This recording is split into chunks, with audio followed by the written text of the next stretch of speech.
Hola, buenos días a todos. Bienvenidos a nuestro webinar sobre el intercambio de información tributaria automática entre Panamá y Colombia, que está siendo liderado por expertos de PwC Colombia y Panamá. Queremos agradecer a las personas que se encuentran conectadas el interés manifestado por este webinar. Por otro lado, queremos informarles que esta sesión será grabada y posteriormente montada en nuestra página web para que puedan revivir esta sesión. Comenzaremos con las palabras de apertura de Carlos Miguel Chaparro, socio líder de servicios legales y tributarios en PwC Colombia, y también con las de Francisco Barrios, socio líder de servicios legales y tributarios en PwC Panamá. Continuaremos con la exposición de cada país en relación con el intercambio de información. La duración de esta sesión será aproximadamente 2 horas y abriremos un espacio para responder preguntas, así que los invitamos a seguirlas en el chat. Es algo importante que mencionen el país del cual estén interesados en recibir respuesta para que sea mucho más fácil identificar al experto que quieren.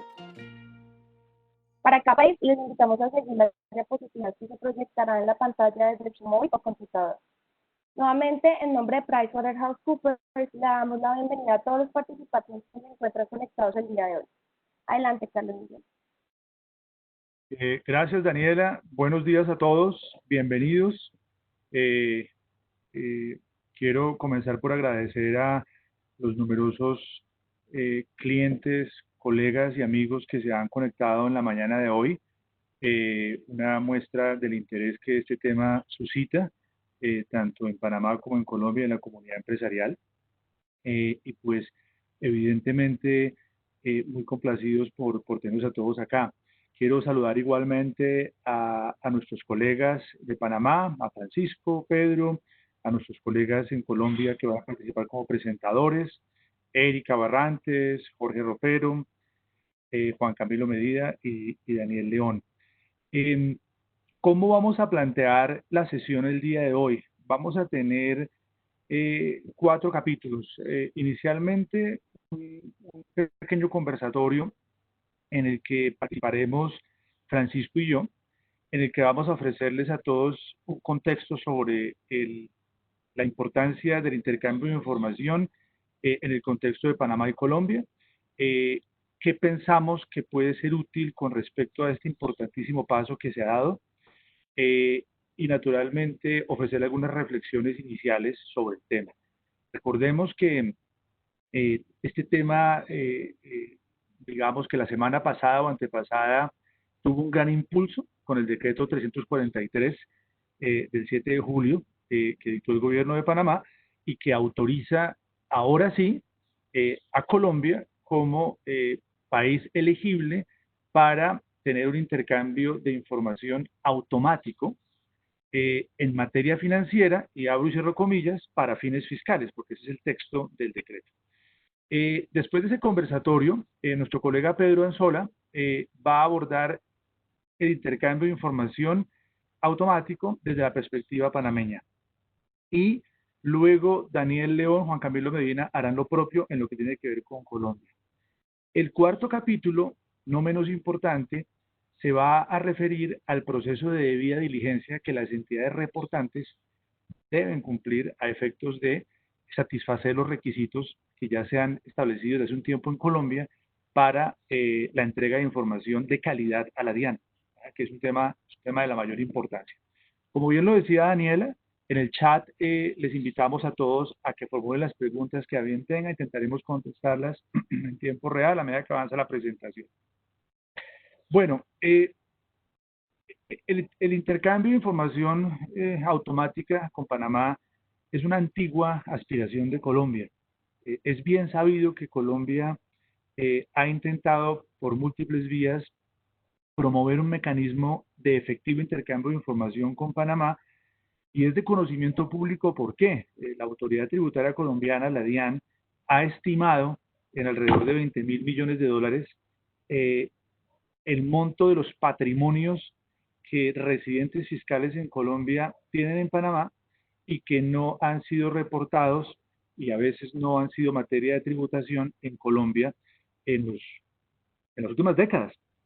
Probablemente el número hoy en día esté desactualizado y a veces se dice que esos 20.000 millones de dólares son una subestimación del verdadero número. Entonces, a Colombia siempre le ha interesado llegar a este punto con Panamá. Recordemos que desde el año 2013, Colombia adoptó un sistema de lista cerrada, en ese momento de paraísos fiscales, uno de cuyos motivadores era la identificación de jurisdicciones con quienes no hubiese un efectivo intercambio de información. Esa lista cerrada de 2013, pues no incluyó a Panamá. Panamá nunca ha estado en la lista en ese momento de paraísos fiscales, y esa lista fue por última vez actualizada en el 2014. El estándar que usa Colombia para determinar o decidir si alguna jurisdicción debe estar en la lista o no debe estar en la lista tiene mucho que ver con la existencia de un efectivo mecanismo para el intercambio de información tributaria. Entonces, quienes han seguido este tema en los últimos años entre Colombia y Panamá recordarán que ha habido más de un rumor, más de una especie como de amenaza, si se quiere, públicamente a veces manifestada, en el sentido de que Colombia podría dar el paso de incluir a Panamá en esa lista. Y Panamá, a su vez, en algún momento, recuerdo con Francisco conversábamos, que Panamá decía, bueno, pues aquí tenemos lo que llamamos medidas de retorsión, que son las medidas de retaliación, y por fortuna no se llegó a ese punto, entre otros motivos, porque Panamá es un socio importantísimo de Colombia y viceversa, en materia comercial y obviamente por los profundos lazos políticos y culturales que tenemos. Entonces, nunca Colombia dio el paso. La lista cerrada de Colombia hoy en día tiene 37 jurisdicciones. El último informe de la DIAN, que es una resolución, la 91 de diciembre del año pasado, en esa resolución de la DIAN se rinde un informe sobre qué jurisdicciones ya tienen un mecanismo efectivo para intercambiar información y cuáles ya han comenzado a hacerlo. Ese informe es el prerequisito para actualizar la lista. De nuevo, es una lista en la que Panamá nunca ha estado, pero conviene que digamos en qué está la lista. Actualmente, entonces, según el informe de la DIAN de diciembre de 2019, de las 37 jurisdicciones en la lista negra colombiana, 20 ya tienen un mecanismo para el efectivo intercambio de información. Y de esas 20, alrededor de 10 ya han efectivamente intercambiado información tributaria con Colombia. Es un gran pendiente, a nuestro modo de ver, de Colombia, actualizar la lista, porque varias de las jurisdicciones ahí incluidas son jugadores notables del comercio internacional, como Hong Kong, por ejemplo, que es la puerta hacia y desde China, todos sabemos eso. Y desafortunadamente el sistema y la burocracia, digamos, en torno a la expedición de un reglamento, creemos que ha impedido que se actualice la lista oportunamente, es un gran pendiente. Entonces, con este preámbulo, pues vemos la noticia del decreto 343 y decimos, bueno, Colombia por fin tiene un mecanismo efectivo con Panamá y viceversa para intercambiar información de manera automática, bajo el estándar de reporte común. Sobre eso más adelante vamos a regresar. Y aquí surgen varias preguntas que planeo discutir con Francisco, porque si bien es un paso muy importante, este decreto 343, también es cierto que sobre Panamá, por ejemplo, pesan algunas dudas con respecto a su reconocimiento como una jurisdicción que hoy en día comparte efectivamente información. Quisiera comenzar entonces por preguntarle a mi querido amigo Francisco, ¿cuál es el estatus hoy en día de Panamá? ¿Qué acciones en la práctica efectivamente ha tomado con otras jurisdicciones para intercambiar información efectivamente? Adelante, Francisco, por favor. Gracias, Carlos. Buenos días a todos. Es un placer compartir con ustedes esta amena charla con nuestro equipo de Colombia. La verdad,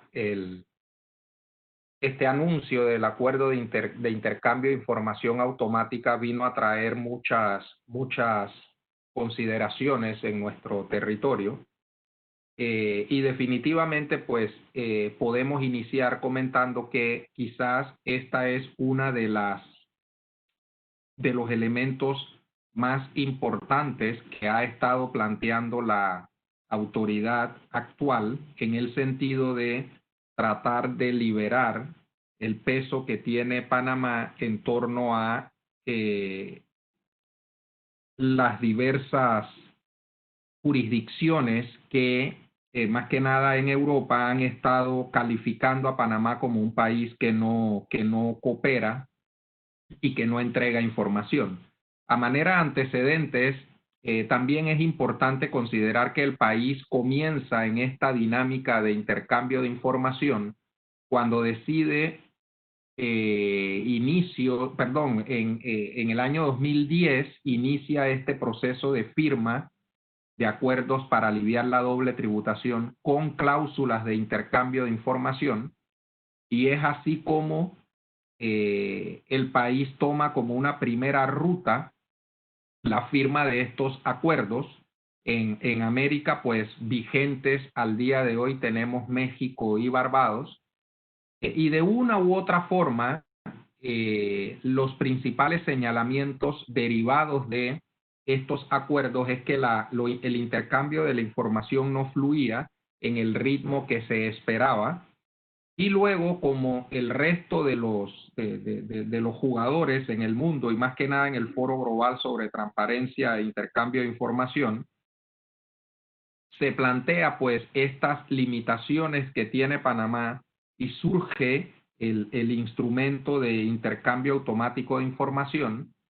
El comportamiento fue o ha sido un poco errante. No obstante, sí hay una firme intención de parte de las autoridades actuales de poder poner fin a estas limitaciones que han estado afectando al país, y ya pues este decreto y esta apertura que se hace con Colombia a los efectos de el intercambiar información automáticamente, consideramos que es un paso importante en la vía correcta para tratar de bajar los pesos que tiene el país en relación con los cuestionamientos de que no hay un proceso adecuado de intercambio. Pero acá no solamente debemos mirar el tema del intercambio de la información como la disposición por excelencia, porque sí han ocurrido a lo interno del país otros temas muy importantes que vienen a complementar estos supuestos de intercambio de información. Por ejemplo, del año 2015 hacia acá, se introdujo legislación para tratar de que una de las falencias que se indicaba en el sistema nuestro, en el sistema de sociedades, que tenía que ver con la inexistencia en Panamá de evidencia de dónde estaba la información, o si estaba en Panamá, en qué lugar estaba. Entonces, se pasa una ley para exigir registros contables a todas las entidades panameñas, aunque fuesen entidades offshore. Entonces, esa medida ha permitido que la plataforma de soporte para un intercambio de información formal se vaya complementando. Previo a eso habíamos tenido pues la inmovilización y la imposibilidad de seguir utilizando acciones al portador. Entonces, esos dos elementos creo que han puesto una base importante para que al entrar a este acuerdo de intercambio automático de información, ya el sistema tenga información para proveer, que es uno de los grandes problemas que se nos ha estado cuestionando, en el sentido de que sí, efectivamente hay acuerdos para aliviar la doble tributación con intercambio de información, existe este instrumento, pero en la práctica habían falencias dentro del sistema en cuanto a información disponible para poder intercambiar.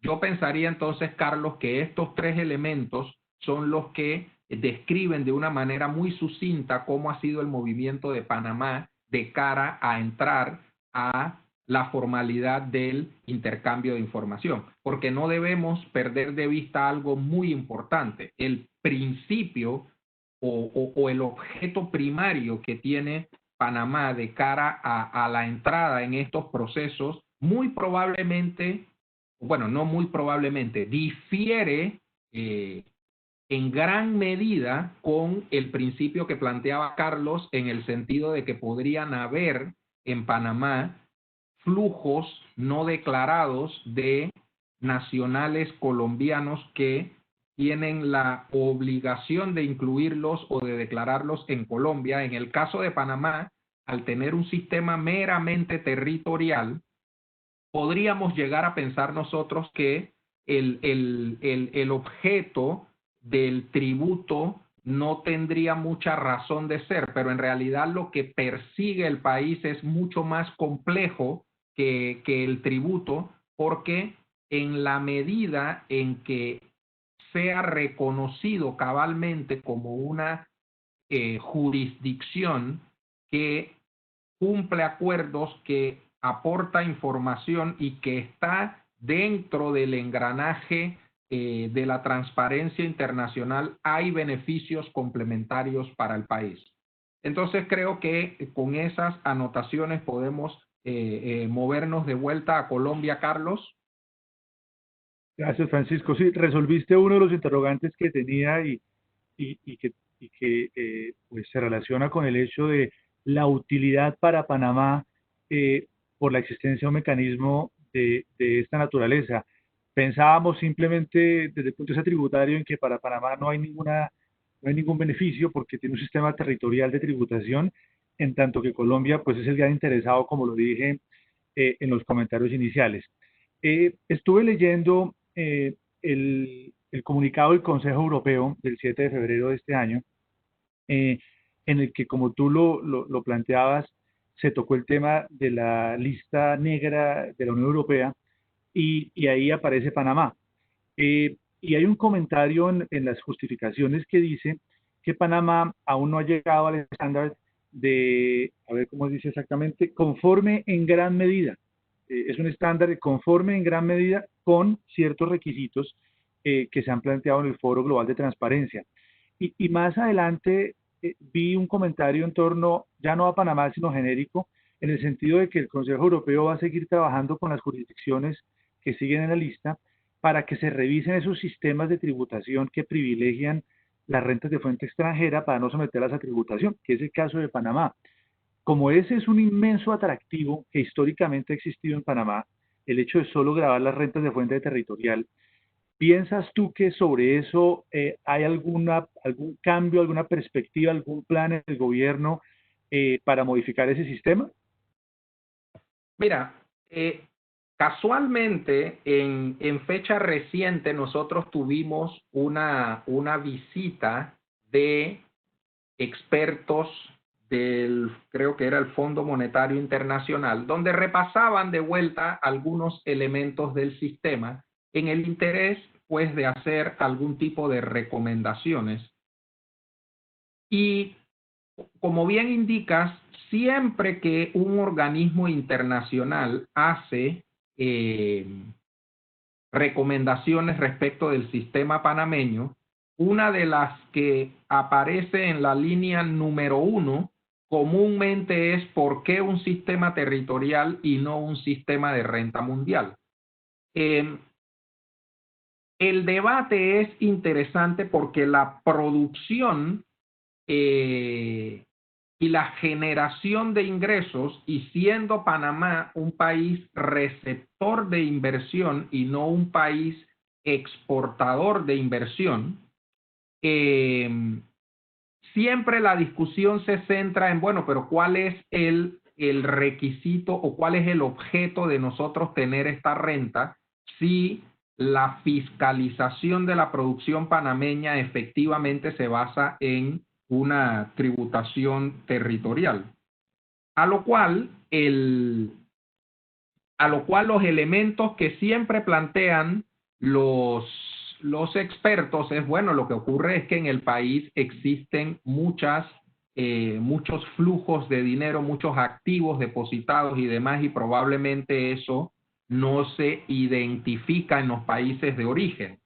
Entonces, siempre, y esto ha sido constante en el tiempo, el Estado lo que ha planteado es, pero un momento, si aquí existen flujos provenientes de otras jurisdicciones, muy probablemente esos flujos que provienen de otras inversiones han requerido algún tipo de fiscalización de las otras jurisdicciones.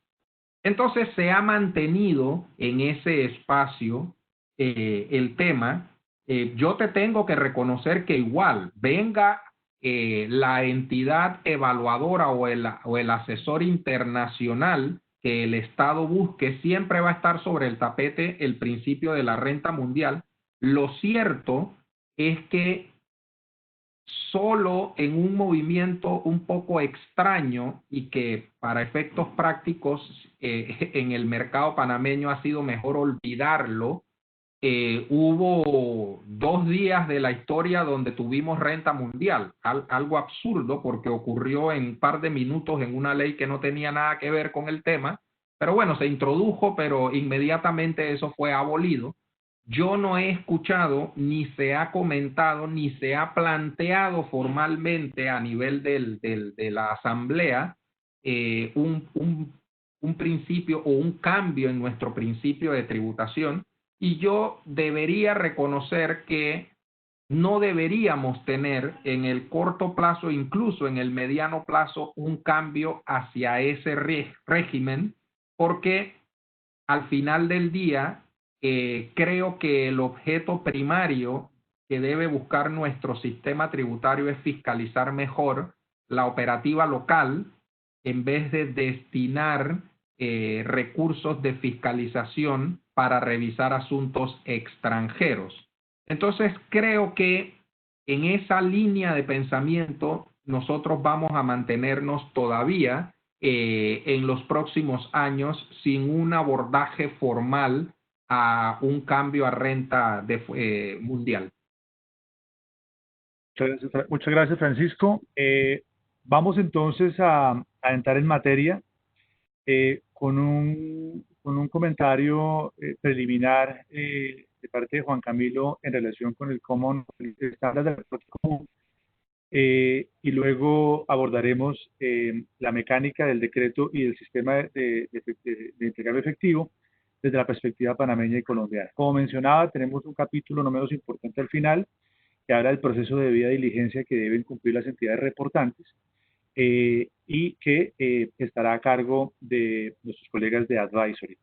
Ya tenemos alrededor de 250 personas conectadas. Nuevamente, gracias a todos nuestros amigos, clientes, colegas por su interés y esperamos que disfruten mucho la sesión. Adelante, Juan Camilo.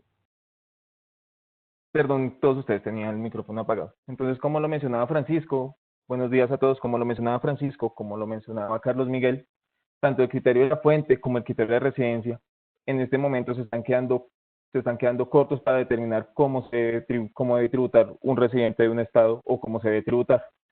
Teniendo en cuenta este aspecto, la Organización para la Cooperación Económica y Desarrollo, por sus siglas en español, OCDE, a partir más o menos desde el año 2002, ha estado buscando la forma en que se pueda llevar una asistencia administrativa mutua en materia tributaria. Esto se puede ver cristalizado en el intercambio de información tributaria.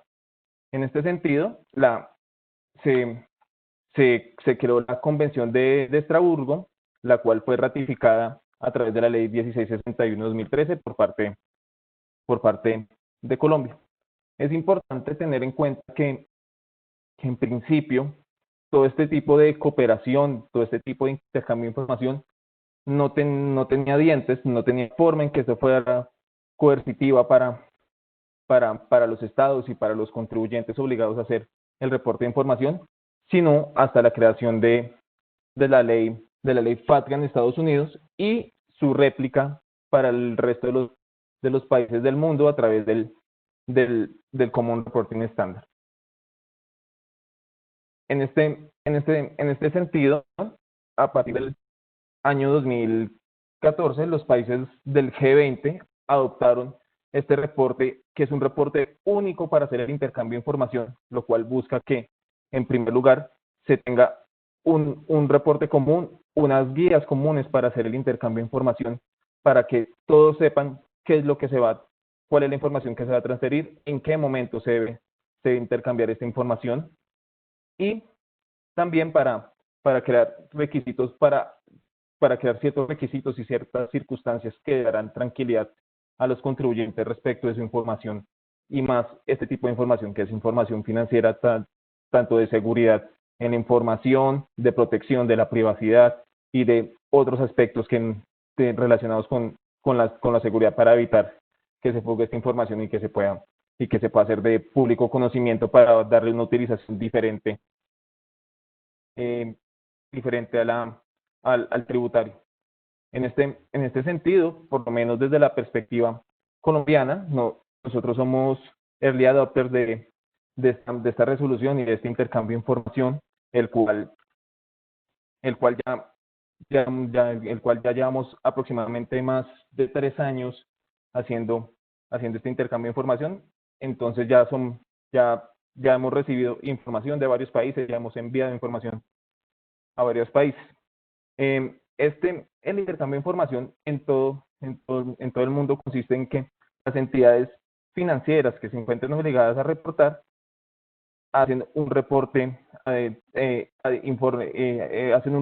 a la autoridad tributaria, la cual la organizará de acuerdo a los parámetros del Common Reporting Standard, para ser distribuida a todas las autoridades competentes en el momento en que se acuerde, que por lo general es en los últimos días hábiles de septiembre.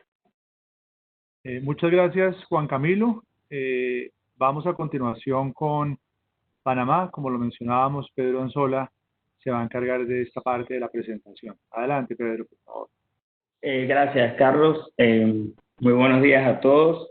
Gracias por la participación de todo el público a este evento.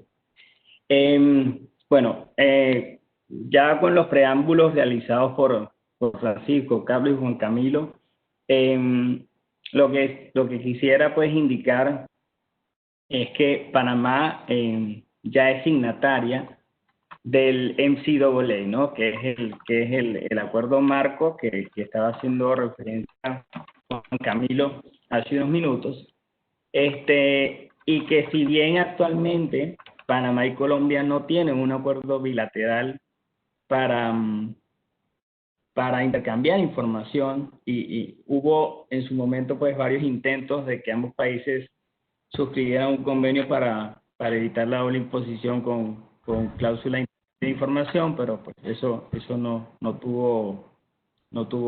se logró. Pero ya por el hecho de que ambos países sean signatarios del MCAA, pues ya es un paso para que se pueda realizar este intercambio de información automático. Este acuerdo rige, como mencionaba Juan Camilo, para las entidades financieras, ¿no? Le hace pues bancos, casas de valores, fondos de inversión, aseguradoras. Y ya más adelante veremos cómo ha adoptado Panamá o cómo ha implementado este acuerdo marco. Bien. El MCAA, como les decía, es el acuerdo marco. Entonces, ese acuerdo marco establece cuál va a ser el estándar a través del cual se va a llevar a cabo ese intercambio de información. Y ese estándar es el CRS, el Common Reporting Standard, que es utilizado para instituciones financieras con fines fiscales, ¿no? Aquí sí quisiera hacer una breve explicación de cómo funciona en la práctica, ¿no? O sea, actualmente, si ustedes pues ingresan a la página de la Autoridad Fiscal Panameña, hay una sección denominada Intercambio Automático de Información, y una vez dentro de esa sección,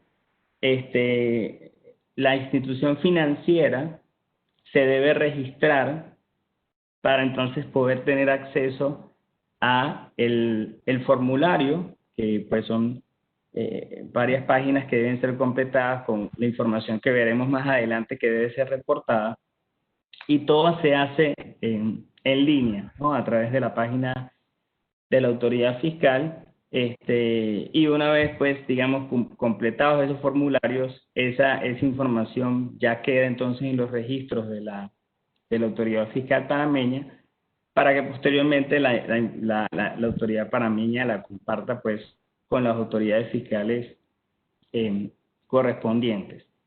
Ya Panamá sí ha tenido en la práctica intercambio de información con otros países. Claro está el hecho, digamos, que se podrán preguntar, bueno, ¿cuál es la particularidad de que se haya incluido Colombia? En realidad la particularidad es el volumen, y como decía Carlos Miguel, lo que representa más que todo para Colombia el poder tener esa información. Pero si nos vamos a la práctica, nada cambia para las instituciones financieras.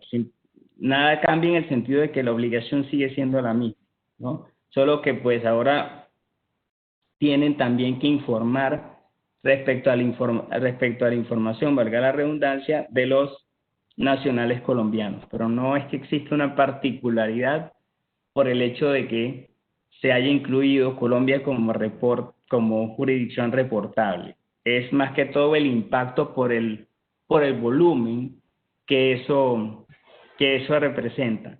Volumen tanto para la institución financiera, porque obviamente se tendrá que recopilar mayor información por la cantidad de nacionales colombianos que tengan inversiones o cuentas en entidades financieras panameñas. Eso sería desde la óptica panameña, y volumen, como decía Carlos, para Colombia en el tema de, bueno, ¿cuánto va a representar eso para Colombia para su recaudación tributaria? Ok, aquí queríamos mostrar pues una breve diferencia entre FATCA y CRS. También para ponerlos en contexto, Panamá ya también es signataria del FATCA para compartir información financiera con los Estados Unidos. Capaz el punto más importante que se puede observar es que FATCA sí establece limitaciones en el tema de los montos, ¿no? Es decir, cuando una cuenta puede calificar para que sea reportable, ¿no? Vemos que los montos van pues desde 50.000 hasta $250.000, dependiendo de si es una cuenta nueva o si es de una persona natural, o si es una cuenta nueva o preexistente de una persona jurídica. El CRS en líneas generales no tiene límites, es decir, no hay un mínimo en lo que se refiere a reporte, ¿no? Solamente para el caso de cuentas cuyo titular sean personas jurídicas preexistentes, que sí establece un límite de $250.000. Eso vemos que FATCA sí tiene más limitaciones en el tema de los montos mínimos, mientras que el CRS no tiene, o básicamente solo tiene la de los $250.000. Bien, ya entonces adentrados en lo que es cómo Panamá ha llevado todos estos acuerdos internacionales que acabamos de mencionar a su ley local, ¿no? O a su marco jurídico local. Esto lo he hecho a través, para el caso específico de CRS, lo he hecho a través de dos vías, ¿no? Primero, la ley número 51 del 27 de octubre del 2016.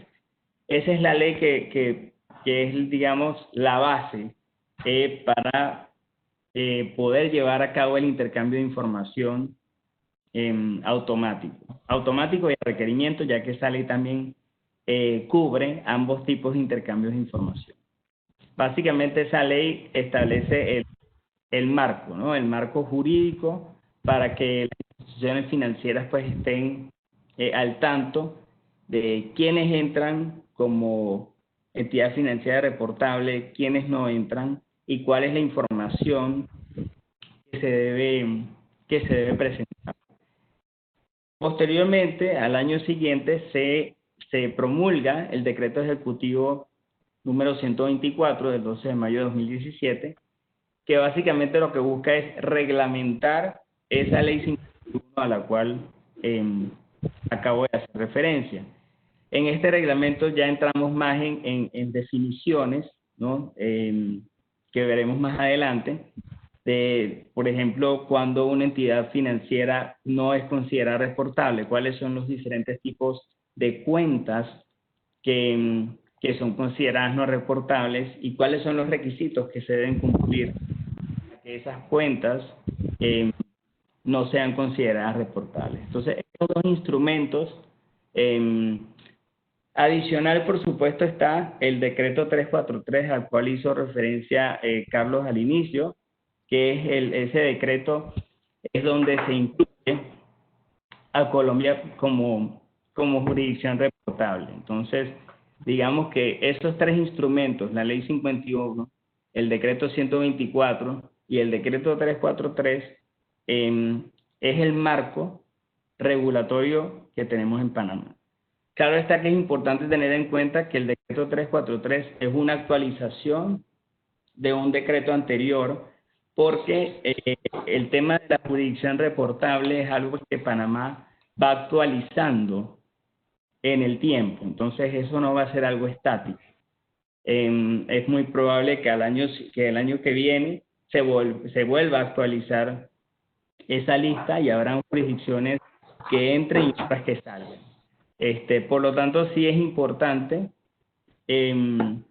seguirle el ritmo a esas actualizaciones para poder saber pues qué países han salido y entrado en el tema de reportería.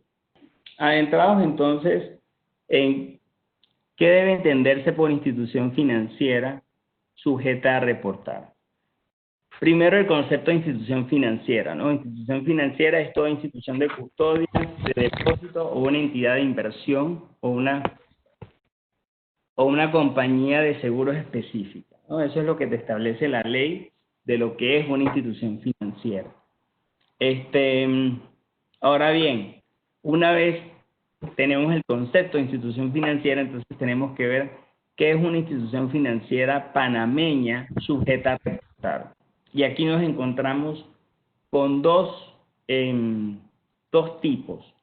Podemos tener instituciones financieras que tienen su casa matriz en Panamá, entonces la casa matriz en Panamá es la que tiene que hacer el reporte. Sin embargo, si esa institución financiera tiene sucursales fuera de Panamá, por lo menos desde el punto de vista panameño, esas sucursales no están sujetas a reportar. Ya después se tendría que analizar si a lo mejor en el país donde esas sucursales sean residentes, si la ley de ese país exige a esas sucursales hacer el reporte. Pero desde el punto de vista panameño, solo la casa matriz de la institución financiera que esté ubicada en Panamá es la que tiene que reportar.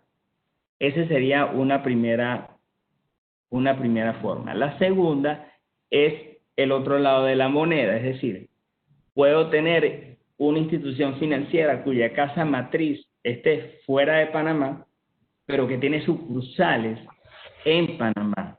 Entonces, esas sucursales sí entran en el scope de reportería que establece la ley. Como ponemos aquí en ejemplo, pueden ser bancos colombianos, pero que tienen sucursales en Panamá. Esas sucursales en Panamá van a tener que reportar, van a estar sujetas a esa obligación de reportería.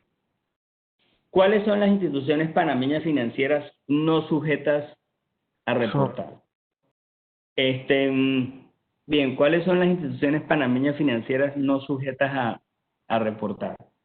La ley y el decreto establecen de forma de lista cuáles son esas instituciones, y más adelante nosotros hemos seleccionado algunas que nos han parecido importantes para irles indicando qué requisitos o qué debe entenderse por ese tipo de instituciones financieras no sujetas a reportar.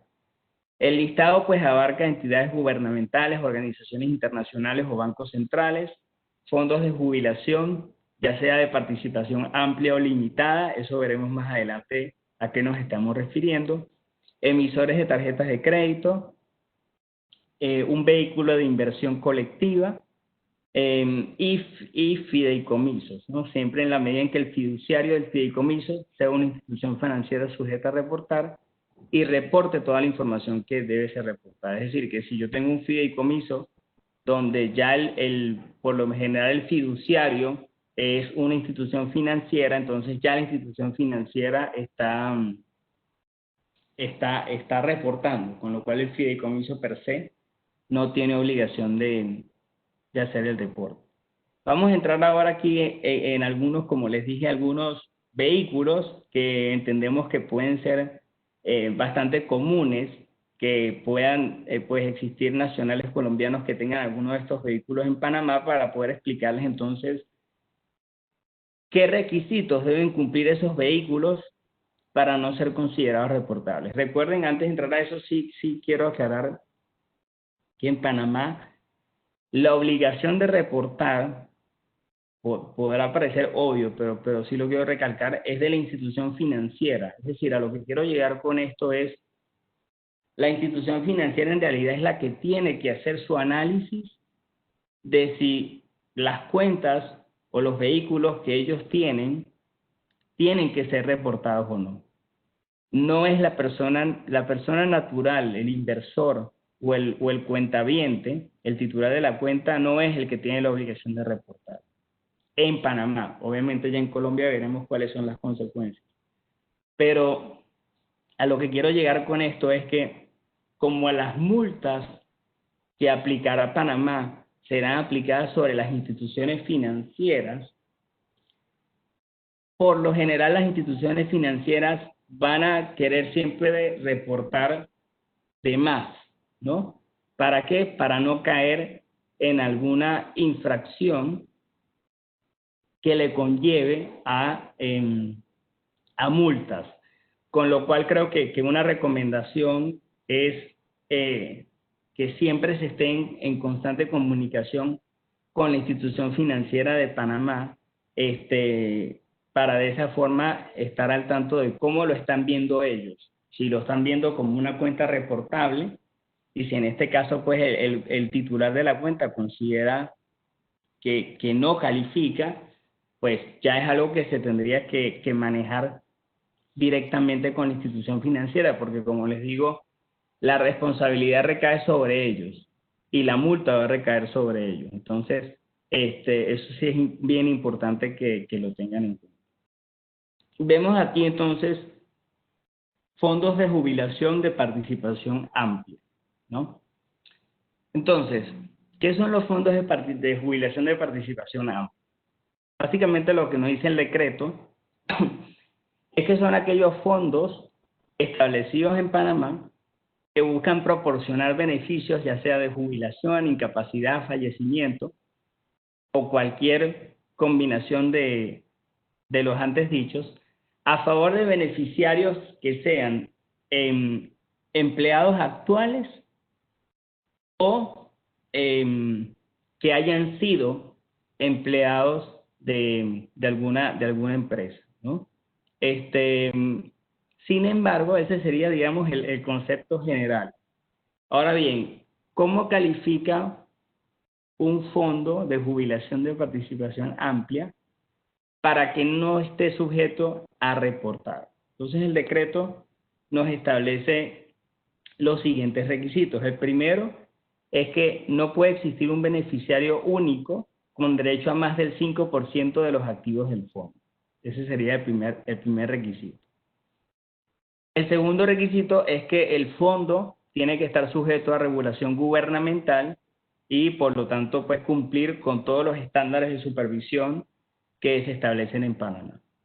Y adicionalmente, se tiene que contar con al menos uno de los siguientes requisitos. Es decir, que las aportaciones anuales no excedan $50,000, que hay un beneficio fiscal, es decir, que los ingresos que se deriven de las inversiones realizadas en Panamá estén exentas de impuestos, y que las distribuciones o retiros solo ocurran cuando ocurra pues la jubilación, la discapacidad o el fallecimiento. Entonces, si el fondo cumple con estos 3 requisitos y adicionalmente, pues uno de los indicados anteriormente, ese fondo de jubilación no tiene que ser reportado en el CIABES. Por el simple hecho de que falte uno de estos requisitos, el fondo se convierte en un fondo reportable. Bien, eso ahora vimos anteriormente fondos de participación amplia y ahora entramos en lo que son fondos de participación limitada.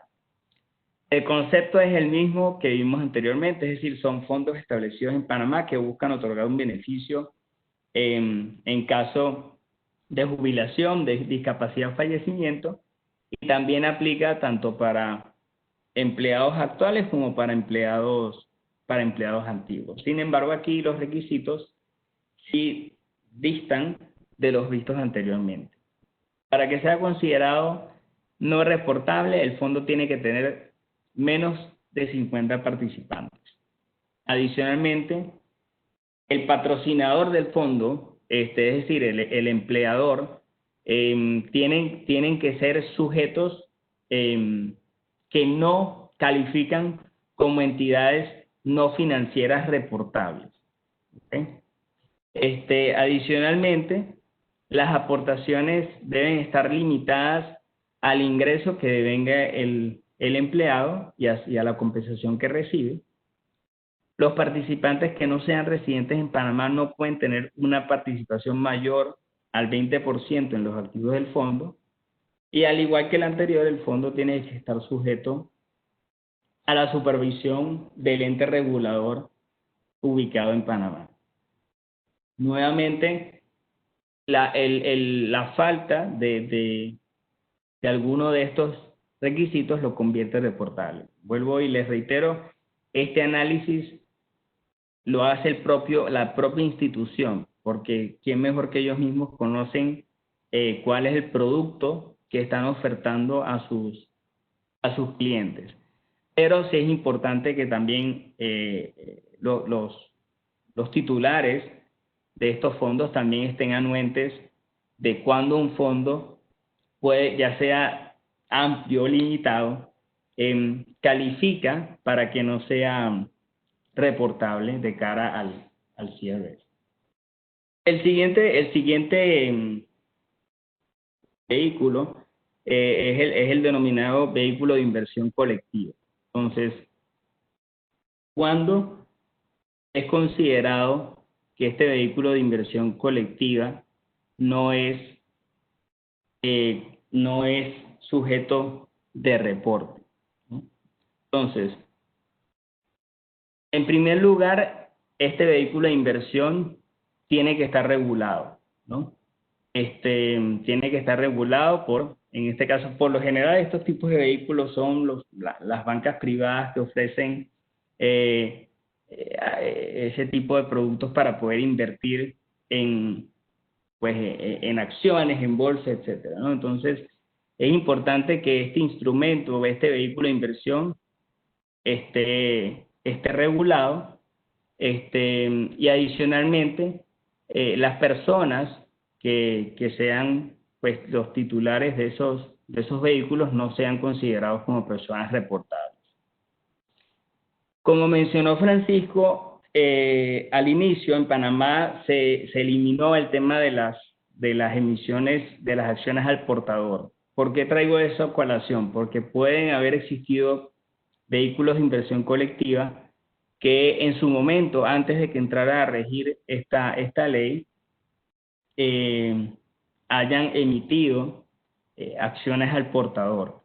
El hecho de que esto haya sido así no los convierte de forma automática en sujetos reportables, ya que sí, las acciones del portador han sido mantenidos en custodia y a su vez el instrumento de inversión recupera esas acciones cuando son canceladas. Si se cumplen con esos dos requisitos, igualmente el vehículo de inversión colectiva no está sujeto a ser reportado. En esta lámina vemos que existen qué tipos de cuentas están excluidas, y también entramos en el tema de los contratos de seguro. Primero, para entrar en el tema de contratos de seguro de vida, los contratos de seguro de vida que vencen antes que la persona cumpla 90 años no están sujetos a reportarse, siempre y cuando las primas sean periódicas y siempre vayan en aumento o se mantengan. Lo importante es que no disminuyan en el tiempo. No es posible acceder a los beneficios del contrato de seguro antes de que ocurra el hecho, es decir, pues ya sea la edad de vencimiento o el fallecimiento de la persona, y el monto a pagar no puede ser mayor a las primas acumuladas. Si cumplimos con estos tres requisitos, el contrato de seguro de vida no tiene que ser reportado. En el tema de las cuentas, existen cuentas pues, bancarias que no tienen que ser reportadas, siempre y cuando esas cuentas estén sujetas a controles del propio ente regulador financiero. Se trata de cuentas en las cuales, al igual que en el vehículo de inversión colectiva, lo que se busca es inversiones en el mercado de valores, que esas inversiones o esos réditos que genera esa cuenta no estén sujetos a impuestos en Panamá. Y las dos últimas, que dice retiro sujeto a condiciones y limitaciones a las aportaciones anuales, aquí es importante que tengan en cuenta que el decreto y la ley no establecen cuáles son esas condiciones ni cuáles son esas limitaciones a las aportaciones anuales. Es decir, no hay un monto. ¿Esto qué quiere decir? Que eso va a quedar a la libre discreción de la institución financiera que otorgue este tipo de productos. Es decir, puede ser que la limitación de aportes anuales sea de $1 millón, $2 millones. Eso va a depender de la institución financiera. Lo importante es que existan tales limitaciones y que además los retiros estén sujetos a condiciones. ¿Cuáles condiciones? Vuelvo a lo mismo, las que la institución financiera considere pertinentes. No existe un marco, no existe un lineamiento en ese sentido, va a depender de la propia institución financiera. Igualmente, entonces, si estas cuentas cumplen con estos requisitos, tampoco están sujetas a ser reportadas. Pedro, un recordatorio, te quedan 5 minutos. Ok, perfecto, gracias. Gracias, Carlos. Bien, para ir entonces un poco más rápido, ¿qué información se debe reportar al Ministerio de Economía y Finanzas, en este caso a la Dirección General de Ingresos? Básicamente, para hacer un resumen de esta lámina, lo que se busca es la información primero personal de la persona natural, que es la dueña de la cuenta. Cuando me refiero a la información, me refiero pues al nombre, su dirección, su residencia, su lugar de nacimiento, su número de identificación tributaria. Aquí es importante, esto lo veremos más adelante con los compañeros de debida diligencia, que la ley sí te dice que si la cuenta está a nombre de una persona jurídica, el banco tiene la obligación, o la institución financiera tiene la obligación de seguir buscando hacia arriba a ver quién es la persona natural que tiene el control sobre esa persona jurídica y reportar entonces los datos personales de esa persona natural. Se tiene que indicar entonces el número de cuenta. Si no existe un número de cuenta, pues el número que identifique esa cuenta, el nombre de la institución financiera y su número de identificación, Y entramos entonces en la información propia de la cuenta. ¿Qué se debe reportar? ¿No? Entonces lo que se tiene que reportar es el balance o el valor de la cuenta, ¿no?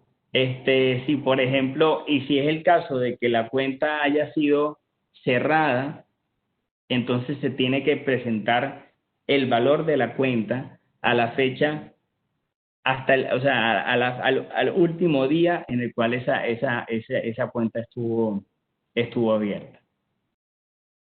Bien, adicionalmente, entonces tenemos que, en el caso, ¿qué más se debe reportar? Si la cuenta es una cuenta de depósito, debemos entonces reportar todo lo que son, pues, los intereses que han sido acreditados a esa cuenta durante el año calendario pertinente. Ese año calendario pertinente va a depender de lo que del año que está reportando la institución financiera. A manera de ejemplo, ahorita en Panamá las instituciones financieras tienen hasta el 30 de septiembre del 2020 para reportar todo lo ocurrido en el 2019. Por lo tanto, serían todos los intereses que haya dedicado a esa cuenta durante el 2019 en su totalidad.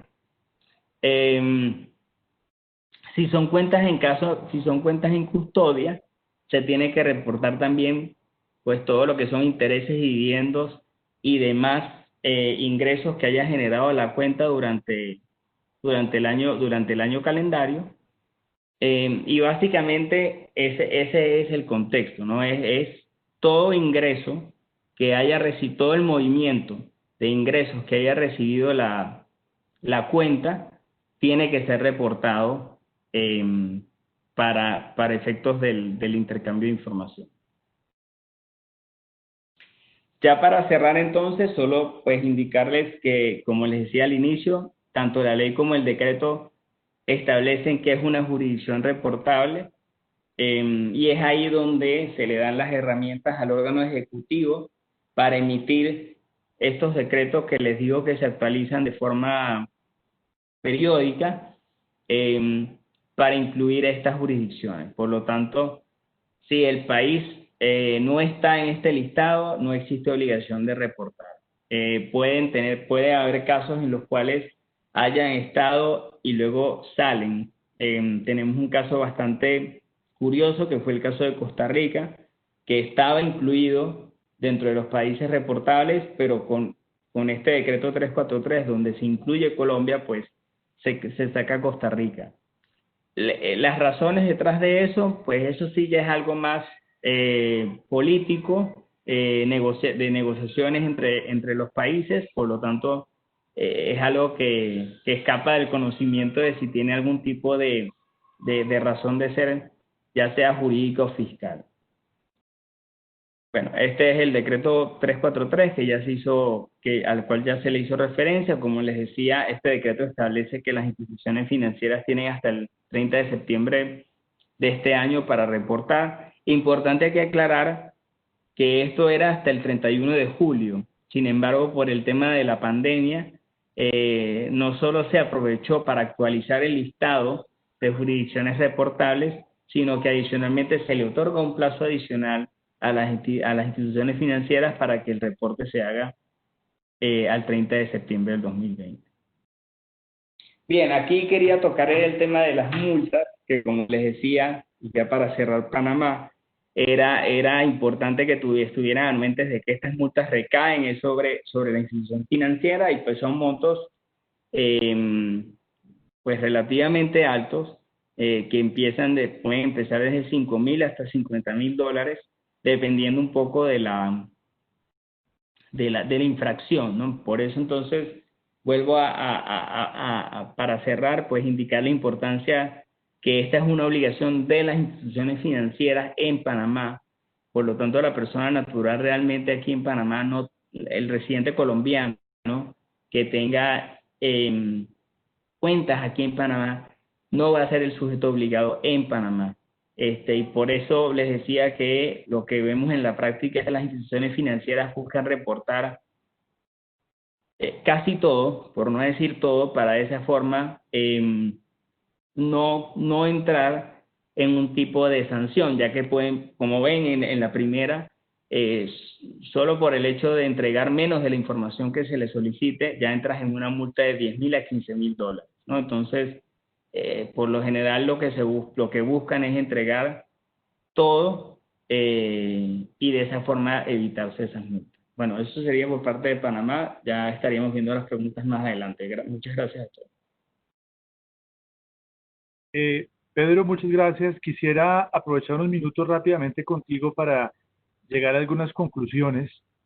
Y si te parece, voy a hacer unos planteamientos y pediría tu visión. Uno, el artículo primero del decreto 343 dice que el ámbito temporal de reporte a hacer en el año 2020 va a ser la información respectiva al periodo fiscal 2019. Y más adelante se hace referencia a información recabada, de lo cual concluimos que Panamá con este decreto pues se ha comprometido a comenzar a intercambiar información de manera automática con respecto a información susceptible de ser entregada por el año 2019, comenzando con ese año. ¿Tú compartes esa primera conclusión?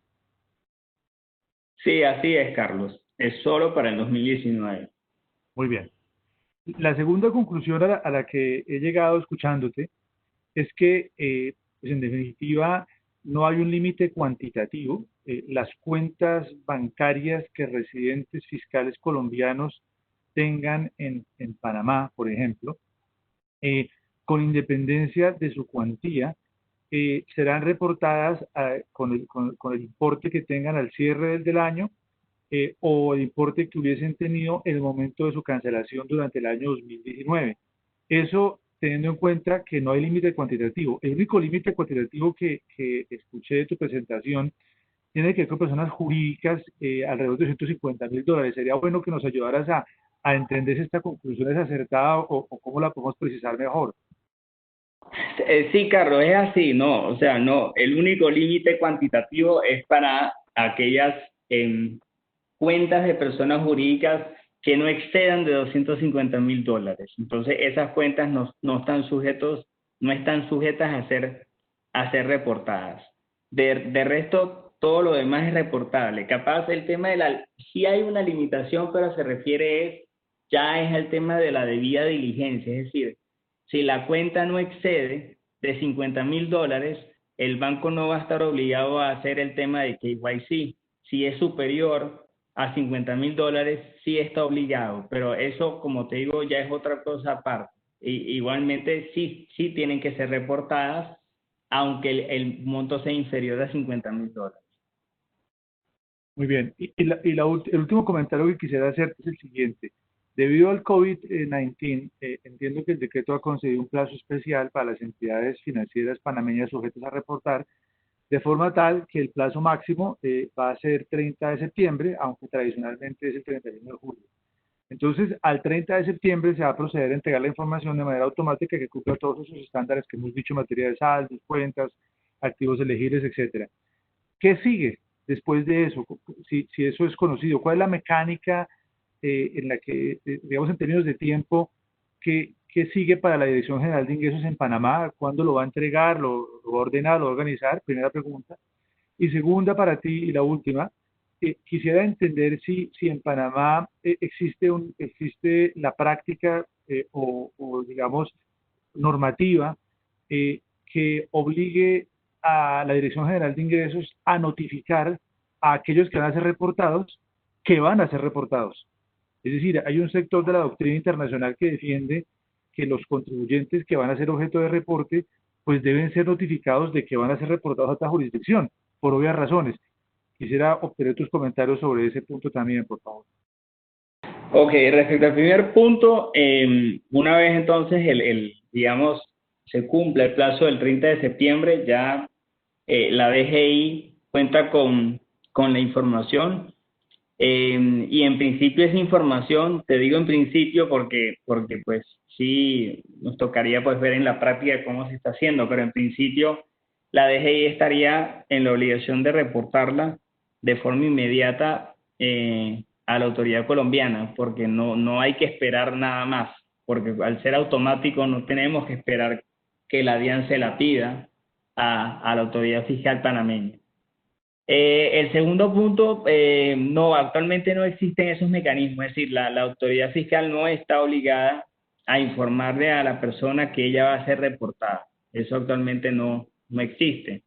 Puede ser que la persona se entere a través más que todo de su propia institución financiera, ¿no? Ya sea que la propia institución financiera, por sus propias políticas ya internas, no por alguna ley en especial, le informe pues al cuentaviente que su cuenta va a ser reportada, pero ya sería algo de los mecanismos propios de la institución financiera, no es porque existe un marco regulatorio que obligue a hacerlo de esa forma. Muchas gracias, Pedro. Vamos a continuar con el capítulo de Colombia, Juan Camilo Medina. Hola a todos, buenos días. Entonces, para la parte de Colombia es importante tener en cuenta que en virtud del principio de reciprocidad que rige las relaciones internacionales, lo mismo que se le está solicitando a las entidades financieras en Panamá va a ser lo mismo que se le va a solicitar a las entidades financieras en Colombia. También las entidades financieras que están obligadas a hacer el reporte en Panamá van a ser las mismas que van a estar obligadas a hacer el reporte en Colombia. ¿Qué quiere decir? Que tanto las normas panameñas como la resolución 119 de 2015, que es la que rige el intercambio de información automática en Colombia, van a tener los mismos contextos, van a tener las mismas normas, van a tener los mismos topes, van a tener en general son el mismo texto, pero adoptado a cada uno de los países. Esto quiere decir que todo lo que nos acabo de explicar Pedro es igualmente aplicable para el caso de Colombia. Específicamente, como ya les había mencionado al principio, el intercambio de información automática se encuentra regulado por la ley 1661 de 2013 y se encuentra reglamentado a través de las resoluciones 119 de 2015 y la resolución 31 de 2017, en las cuales se establecen todas las definiciones de entidades reportables, cuentas excluidas, entidades no sujetas a reporte, los plazos de presentación de información por parte de las entidades financieras y sus respectivos anexos, que son los que establecen cuáles son los procesos de debida diligencia y de Know Your Client que tienen que adelantar las entidades financieras y los soportes técnicos que es el formato XMLS que se utiliza para el reporte. Al final del día, todo este proceso termina siendo en un reporte muy similar a lo que nosotros conocemos como la información exógena en medios. Entonces, ¿a quiénes aplica las resoluciones? Pues a las instituciones financieras que estén sujetas a reportar y a las instituciones financieras que no estén sujetas a reportar. Es importante tener en cuenta que todo este reporte de información tributaria tiene como principio las identificaciones de riesgo. Entonces, las identificaciones de riesgo, ¿esto en qué consiste? Que para efectos de estas normas de intercambio de información, únicamente es relevante cualquier tipo de cuenta, cualquier tipo de producto financiero que de acuerdo a los criterios que se han establecido pues en la OCDE y en el G20 generan riesgo de evasión o elusión tributaria. En este sentido, digamos, para efectos colombianos e inclusive panameños, tenemos que tener en cuenta el criterio de las cuentas no reportables, que son cuentas de bajo riesgo, y que entre esas cuentas se encuentran pues las cuentas que incluyen temas de pensiones y jubilaciones, cuentas que no sean cuentas de jubilación, pero que cuenten con un tratamiento tributario favorable, lo que puede ser, por ejemplo, una cuenta AFC, pólizas de seguros de vida con plazo, lo que conocemos como nosotros como la renta como la renta vitalicia, las cuentas judiciales, las cuentas de depósito generadas por pagos en exceso no reembolsados, esto entendido como los pagos cuando nosotros como tarjetavientes con una institución de tarjeta de crédito hacemos un pago en exceso de nuestro saldo o el pago máximo que teníamos que hacer, y con ocasión a la regulación que tiene este tipo de entidades no son reembolsados de manera inmediata, sino que son utilizados para pagar la próxima cuota o para cancelar la obligación de forma posterior. Entonces, pues podríamos cambiar la diapositiva, por favor. Entonces, en el mismo ámbito de las definiciones tenemos las instituciones financieras sujetas a reportar, que son a grandes rasgos las entidades donde se manejan los depósitos, como podrían ser los bancos, las entidades que realizan actividades de custodia, como podrían ser las sociedades fiduciarias, las entidades de inversión, que son los fondos de inversión de inversión colectiva, y las compañías de seguros especificadas. Esto es muy importante tenerlo en cuenta, ya que digamos ya que en muchas ocasiones se cree que todas las compañías de seguro deben estar obligados a hacer el reporte, pero de acuerdo a lo que acabamos de ver, por regla general, si no es la mayoría de veces, únicamente las compañías de seguros del sector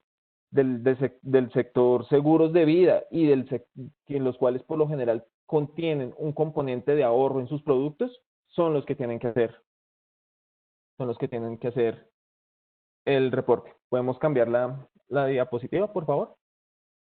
¿Quiénes son las instituciones financieras no obligadas a reportar? Las entidades gubernamentales, las organizaciones internacionales, el Banco de la República, Fondo de Retiro de Participación Amplia y de Participación Reducida, que son los fondos de pensiones y que son los mismos y que tienen los mismos requisitos que han sido explicados por Pedro en la parte panameña. Los emisores de tarjeta de crédito calificado, que son las entidades que únicamente se dedican a expedir tarjetas de crédito y son aquellas las que son de estas de las que les comentaba ahorita de los fondos que se obtienen y que no van a ser reembolsados, y los instrumentos de inversión colectiva exentos, que por regla general, pero sin limitarse a esto, son aquellos del libro tercero del decreto 2555, que es el que regula los fondos de inversión. ¿Podemos cambiar la diapositiva, por favor? ¿Cuáles son las cuentas sujetas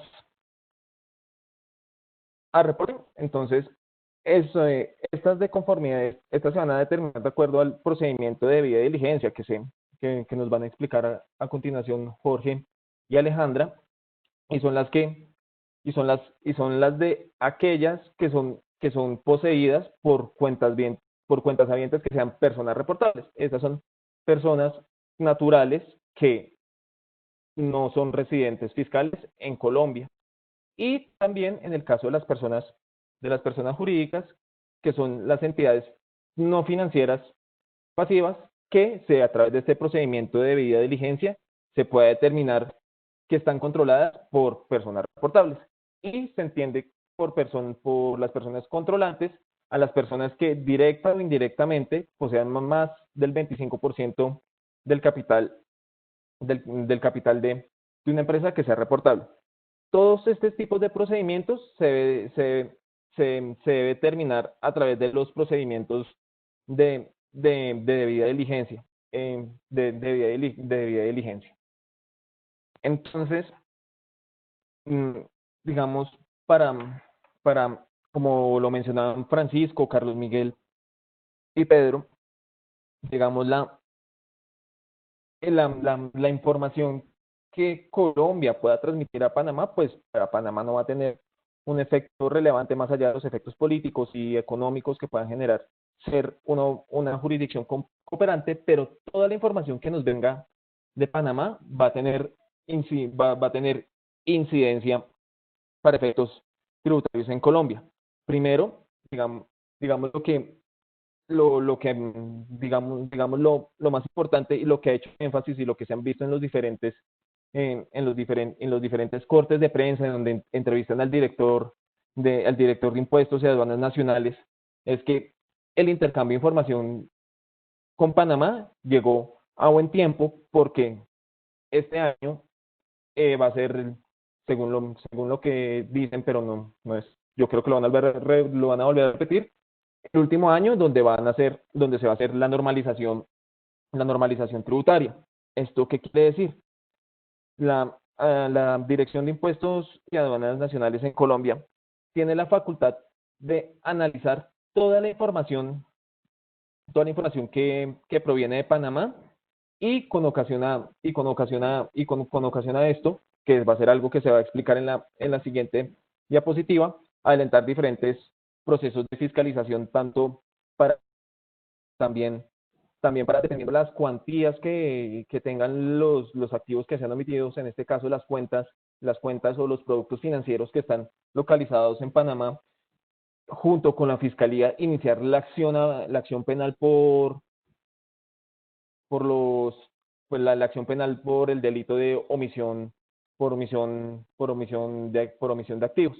Entonces, en este sentido, la primera invitación que hace la DIAN, digamos, aprovechando este contexto donde la autoridad tributaria va a contar con toda la información, es que los contribuyentes se acojan al impuesto complementario de normalización tributaria, el cual tiene como plazo final el 25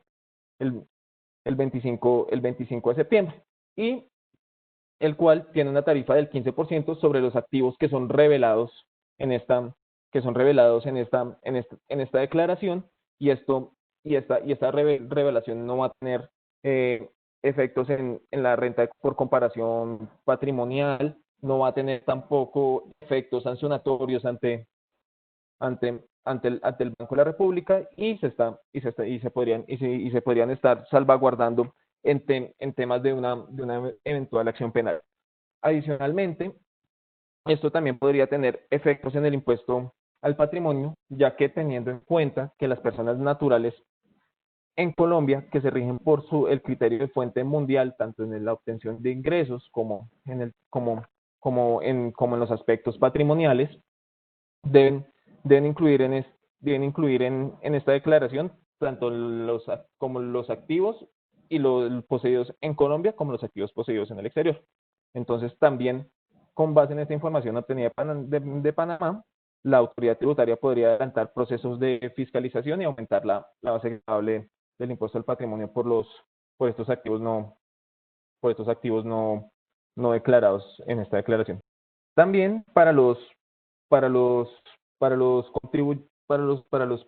contribuyentes que omitan los activos, está la renta líquida gravable por activos omitidos o pasivos inexistentes. En este sentido, la autoridad tributaria tiene la facultad que, con los activos que se han omitido en la declaración de impuestos, calcular renta líquida sobre este valor.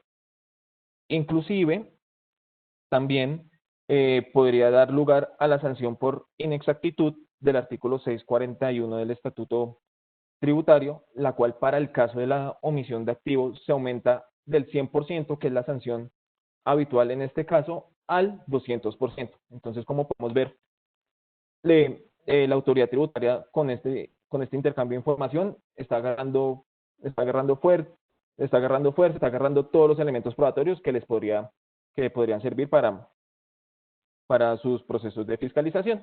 Y como les comentaba, en el código, el artículo 434A del Código Penal establece el delito de la omisión de activos y la defraudación y la promoción de estructuras de evasión tributaria, el cual establece que cuando un contribuyente omite incluir en sus declaraciones tributarias activos por un valor equivalente a 5.000 salarios mínimos mensuales legales vigentes, podrá, a través de la Fiscalía, a través de la denuncia que tiene que hacer la Dirección de Impuestos y Aduanas Nacionales, a iniciar la acción penal. y en lo que respecta a las sanciones que involucrarían a las entidades financieras por no hacer los reportes, se aplicaría la sanción del artículo 651 del Estatuto Tributario, que es la misma sanción por enviar la información, enviar información a la DIAN incompleta, enviarla por errores o no enviarla. Es importante también tener en cuenta, que es lo que hemos visto en las últimas semanas, que a pesar que la DIAN es la entidad que recibe la información tributaria, las superintendencias que vigilan a las entidades financieras que están obligadas a hacer el reporte son las que deben hacer la verificación del proceso de debida diligencia. En las últimas semanas hemos conocido de un requerimiento de información que hizo la superintendencia financiera a todas las entidades que son vigiladas, estén obligadas o no a hacer el reporte de información, a que expliquen y que lleguen los documentos por medio de los cuales se indicó que se indiquen cómo se está dando el proceso de debida diligencia. Como conclusiones a la segunda parte, quisiera recordar también, digamos, lo que mencionaba la funcionaria de la DIAN encargada en estos temas de intercambio de información tributaria cuando Colombia inició el intercambio de información con otros países diferentes a Panamá, y es que el país está en la capacidad de hacer el análisis, de utilizar la información que reciba. Puede que sea mucha información, pero toda esta información la van a tener en cuenta para un proceso de fiscalización. Toda la información que provenga de Panamá va a ser utilizada por parte de la DIAN para determinar la omisión de activos, tanto en materia tributaria como en materia penal, para determinar las bases gravales del impuesto al patrimonio, para determinar los elementos patrimoniales en la declaración de renta. Tercero, también es importante tener en cuenta, en lo que respecta al impuesto al patrimonio, es que el día 20 de julio se radicó ante el Congreso de la República un proyecto de ley por medio del cual se amplía el impuesto al patrimonio, con ocasión a la pandemia y la emergencia económica y sanitaria que generó con ocasión al COVID-19. En este sentido, pues, con más ara la información provenga de Panamá, de mucha utilidad tributaria. Muchas gracias, Juan Camilo. Rápidamente, antes de pasar a la cuarta y última sesión, hay 3 preguntas, 2 sobre residencia fiscal y una sobre fundación de interés privado en Panamá. En lo que tiene que ver con la primera, se consulta si el término de los 183 días se debe medir dentro del año calendario. A título de ejemplo mencionan 2019, o de qué otra forma. En realidad, el artículo 10º del Estatuto Tributario Colombiano dice que la permanencia continua o discontinua por más de 183 días debe medirse en un periodo cualquiera de 365 días. De manera que el año calendario no cuenta. Bien puede ocurrir en un caso súper extremo que a 2 de enero de algún año, si yo miro hacia atrás 365 días, el 2 de enero puede ser el día que haga la diferencia frente a la residencia fiscal. De manera que es un método de conteo dinámico. Con respecto a cómo examina o confirma la residencia fiscal una entidad financiera reportante, Jorge Ropero en el segmento que sigue lo va a explicar. Pedro, te pediría, si ves que sobre eso puedes pronunciarte. La pregunta en concreto tiene que ver con las cuentas bancarias de las fundaciones de interés privado en Panamá. Si esas cuentas son elegibles a efectos del intercambio automático de información financiera para efectos fiscales. Adelante, Pedro, y luego continuamos con Jorge de una vez, por favor. Sí, Carlos, gracias. Para ser breve, la respuesta es que sí.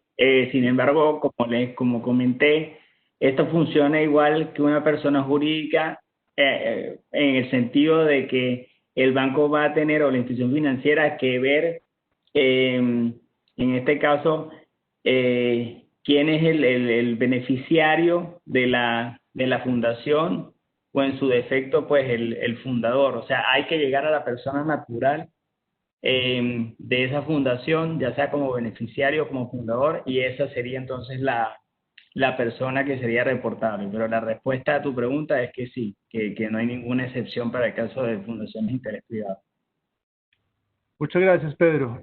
Jorge, por favor, comienza con la sesión de debida diligencia para beneficio de los casi 250 participantes que nos acompañan. Jorge hace parte de nuestra práctica de advisory y es especialista en apoyar a las entidades sujetas a reporte o a reporte con los procesos de debida diligencia, de manera que esta última sesión es de la máxima importancia para todos. Adelante, Jorge, bienvenido. Gracias, Carlos Miguel. Un gusto para mí estar acá y un saludo a todos. Bueno, la idea es abordar un poco desde la resolución 119 de lo que trata la debida diligencia. Me parece importante comenzar diciendo que en Colombia estamos acostumbrados a hablar de debida diligencia desde muchos sectores. En este caso, la debida diligencia de la que trata la resolución es aquel procedimiento que busca realizarse con el fin de determinar la residencia fiscal en jurisdicción extranjera de esos cuentavientes que pueden estar o que pueden tener esas cuentas reportadas que mencionó Juan Camilo. ¿Por qué hago la precisión? Porque hay unos requerimientos de acuerdo con el sector de la economía para cumplir una debida diligencia. En particular, lo define la Superintendencia Financiera de Colombia para las instituciones financieras, la Superintendencia de Sociedades para aquellas otras entidades del sector real. Y no quisiera que se confundiera que con lo que voy a explicar el día de hoy se da cumplimiento a estos requisitos, porque apenas es una parte, esta debida diligencia, como les digo, en el marco de la resolución, está enfocada exclusivamente a identificar la residencia fiscal con el fin de identificar aquellos cuentas y personas que deben ser reportadas. Por ende, el concepto de debida diligencia es muchísimo más amplio y tiene una connotación que en Colombia ha estado muy marcada por aquellos temas que lo que busca es determinar un poco los beneficiarios finales y el origen y procedencia de los recursos que tienen tanto las personas naturales como las personas jurídicas. Entonces, habiendo hecho esta precisión, me voy a enfocar el día de hoy. ¿Me estás oyendo mal? Ya todo está bien, adelante. Ok. Bueno, entonces les decía que voy a comenzar un poco con la explicación de lo que trata la resolución en términos del procedimiento de debida diligencia, en este caso para identificar aquellas cuentas, personas que deben ser reportadas.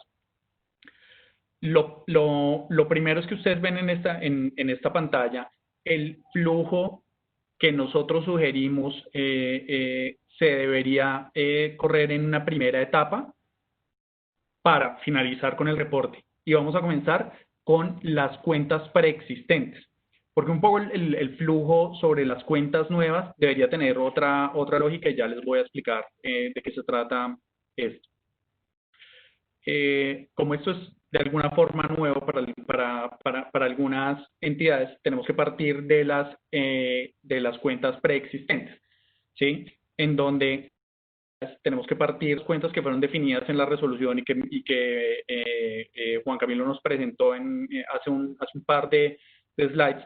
Se definen aquellas cuentas que son sujetas de reporte. Una vez que tengo identificado si tengo esas cuentas o no, que sería el primer paso, tengo que identificar cuáles son los tipos de personas que tengo asociadas a esas cuentas, si son naturales o jurídicas, y hago una validación o una separación por el monto asociado a esas cuentas con el corte de información de reporte. Esto es un monto de $1 millón, perdón, para las personas jurídicas hacia arriba, lo que se ha denominado alto valor o mayor valor, y lo que se ha denominado menor valor, que son aquellos valores inferiores a $1 millón, y que para el caso de las personas jurídicas se mueve por encima de los $250.000.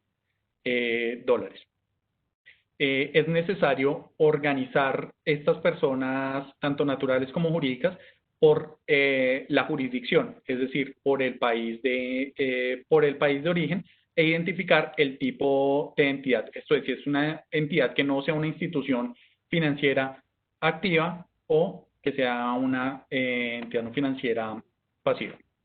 Una vez que tengo esta clasificación inicial, y que me gusta explicarlo como voy partiendo del grupo de cuentas que tengo y voy haciendo una serie de filtros, de tal forma que el proceso me va llevando a aquello que tengo que reportar. Lo que tengo que validar es la documentación que tengo asociada a esas cuentas. Y aquí es donde cobra relevancia la debida diligencia.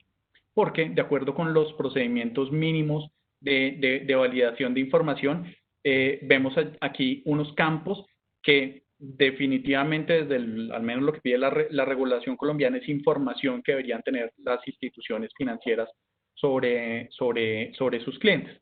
Estoy hablando de la dirección, en este caso de domicilio, el número de identificación de acuerdo con la jurisdicción, Tax ID, NIT, como le llamamos acá en Colombia, el número de teléfono, las órdenes de transferencia de fondos a cuentas extranjeras, y una opción que es muy interesante, que es la autocertificación. Que esa autocertificación es un proceso que implementan o que deberían implementar algunas entidades para preguntarle a sus clientes, sean personas naturales o personas jurídicas, si de alguna forma caben en la categoría de ser sujetos de reporte. Entonces, con base en estos datos, es que la entidad tiene que determinar si cuenta con la información suficiente, que vuelvo y digo, de acuerdo con la regulación, por lo menos en Colombia, es información que es completamente básica, que debería cumplir. Para que ustedes se den una idea, acá he mencionado apenas 5 ítems de lo que debería contener esta documentación soporte. Si fuéramos a buscar la cantidad de información requerida para la debida diligencia, de acuerdo con los requerimientos de la Superintendencia Financiera de Colombia, estamos hablando que hay más de 25 puntos de información con las que debería contar la entidad. Por eso les digo que este es un proceso un poco más específico que el proceso grande de debida diligencia y de conocimiento de clientes que debería tener una entidad financiera. ¿Por qué que el paso 3, que es la identificación de las cuentas reportables, uno a primera vista podría decir, ¿por qué no se hace primero el paso 3 que el paso 2? Y que digamos que fue una duda que yo mismo tuve cuando estábamos preparando esta presentación. Y de alguna forma la respuesta es que para poder identificar las cuentas reportables tengo que validar que tengo toda la información necesaria para esta identificación, y es por eso que debo correr el proceso de verificación de documentación antes de hacer la identificación de las cuentas reportables. Si no, el proceso se me quedaría corto y podría pasar de alguna forma por alto cuentas que deberían ser reportables porque pueden tener identificación tributaria, la fecha, el lugar de nacimiento y el número de cuenta. Entonces, ese es el flujo de información, el flujo del proceso que hay que correr para dar cumplimiento con el procedimiento de debida diligencia. Y lo que voy a hacer ahora es explicar un poco más en detalle cada uno de estos elementos. Puedes seguir, por favor. Bueno, entonces, un poco la pregunta es a quiénes se les debe aplicar el procedimiento de debida diligencia. Y como les dije, aquí lo más importante es poder partir de la clasificación de las cuentas financieras, y tenemos dos grupos: las cuentas preexistentes y las cuentas nuevas. En cada uno de estos dos grupos tengo que primero segmentar lo que serían las personas naturales y luego las personas jurídicas. Para cada uno de estos grupos se ha determinado un threshold o como un nivel, ¿sí?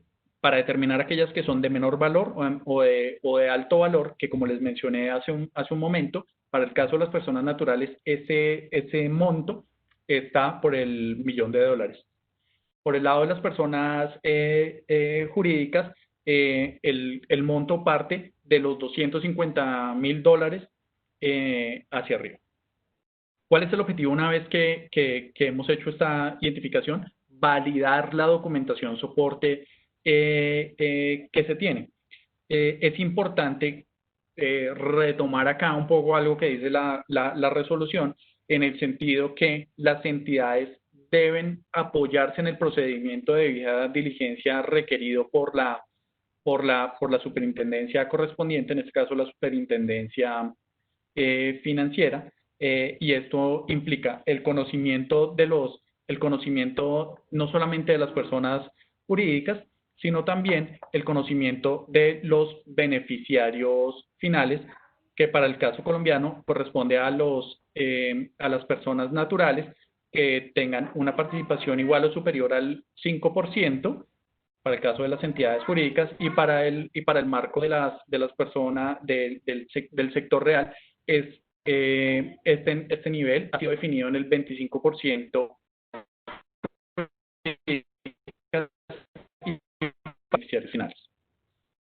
Sobre las cuentas nuevas, el procedimiento es un poco diferente, porque lo que tiene que asegurar la entidad en este caso es que se captura la información relevante para la clasificación desde el comienzo, y esto incluye la autocertificación.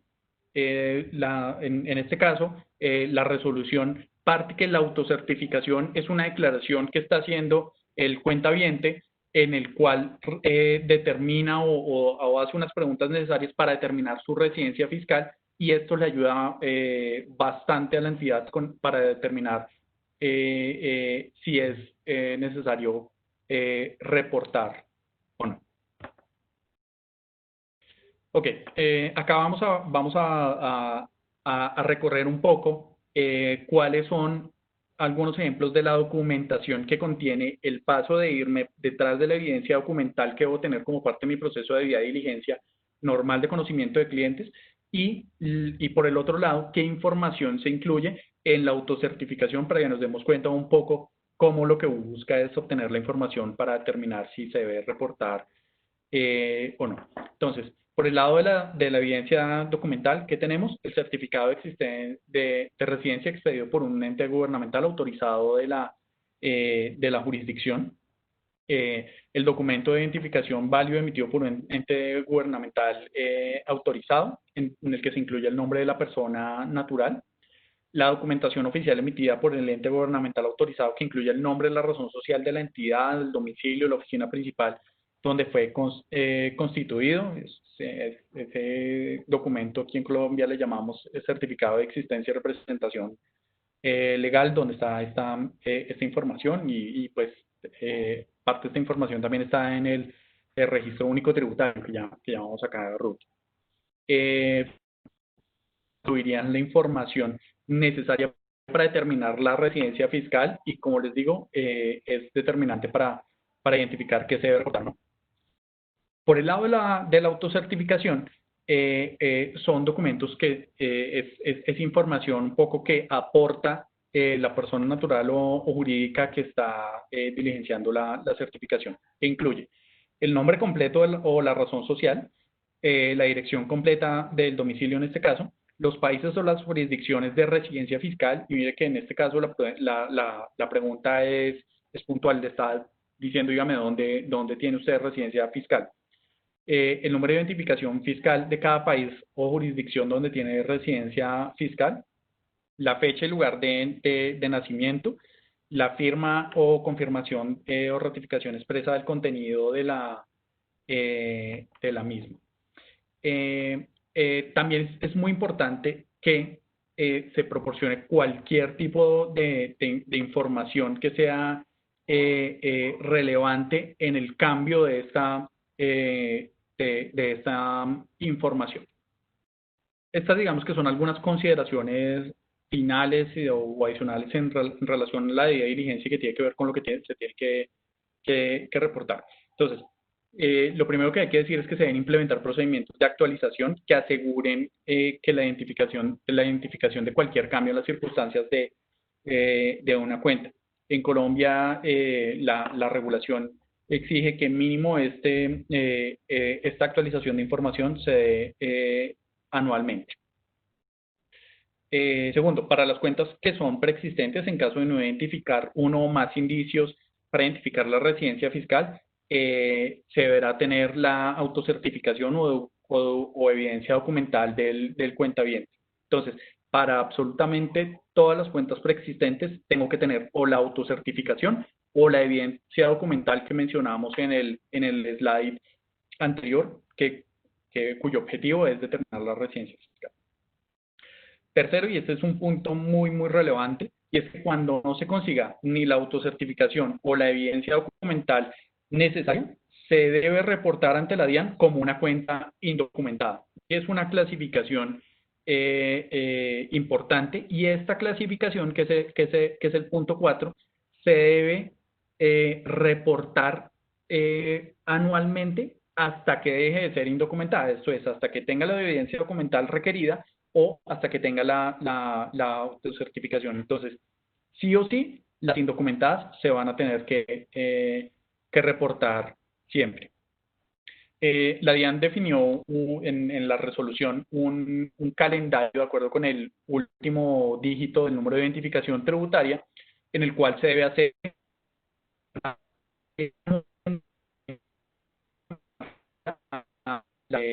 el reporte. Es necesario que la entidad haga un proceso de registro previo ante la DIAN para poder hacer el reporte de la información que acabamos de... Bueno, entonces, un poco para retomar las conclusiones de esta tercera y última parte. La debida diligencia de la que trata la resolución tiene como objetivo la identificación de la residencia fiscal, y es diferente a la debida diligencia que es requerida, en este caso, por la Superintendencia Financiera de Colombia. No se puede entender que es lo mismo por más de que lo llamemos debida diligencia. Tenemos dos procedimientos para ejecutar la parte de la debida diligencia. Uno sobre las cuentas preexistentes y otro sobre las cuentas nuevas. Tenemos una documentación soporte mínima que es requerida y que debería tener para poder identificar si es una cuenta reportable, o en todo caso tener la autocertificación con la información que ya vimos. Finalmente, tenemos unas obligaciones de reporte por parte de las entidades que están obligadas. Después de este flujo que contamos, cuáles son las cuentas y las personas que deben ser reportadas, pero también las indocumentadas. Y que para el caso de las indocumentadas se tiene que reportar de esta forma hasta que de alguna forma se legalice la información que se requiere. Creo que eso sería todo por parte de la Muchas gracias, Jorge. Muchas gracias, Jorge, por tu presentación. Quiero agradecer igualmente a Francisco, a Pedro, a Erika, a ti, Jorge, a Juan Camilo, a Daniel León por la presentación que hicieron el día de hoy, que me ha parecido sumamente clara. Obviamente que hay muchísimos temas que precisar, pero desde el punto de vista informativo confío que haya sido útil, y para todos aquellos que nos acompañaron el día de hoy, a quienes naturalmente les agradezco su interés. Esto no es el final, esto es el comienzo. Ya está el mecanismo, ya hay un deadline para comenzar a entregar información. Seguramente a medida que comience a aplicarse este mecanismo, tendremos oportunidad de volver a hacer un evento conjunto, y gracias a quienes igualmente formularon sus preguntas, quienes tengan interrogantes aún con respecto a todo lo que esto supone. Le pediría a Daniela que adelante al último slide. Ahí están todos nuestros contactos, nuestros nombres, emails, tanto en Colombia como en Panamá. y pues ha sido un gusto tenerles a todos el día de hoy acá con nosotros. Les invito a quienes tengan interés en conocer el estatus del tema de saldos a favor en Colombia, su recuperación. Ha habido muchísimo movimiento entre abril y hoy sobre la forma en que la DIAN ha adelantado sus procesos, hay nuevas normas, etcétera. Vamos a hacer un repaso muy completo este viernes, de manera que muy bienvenidos todos. De mi parte eso es todo. Francisco, creo que tú querías igualmente decir algo y así me despido yo.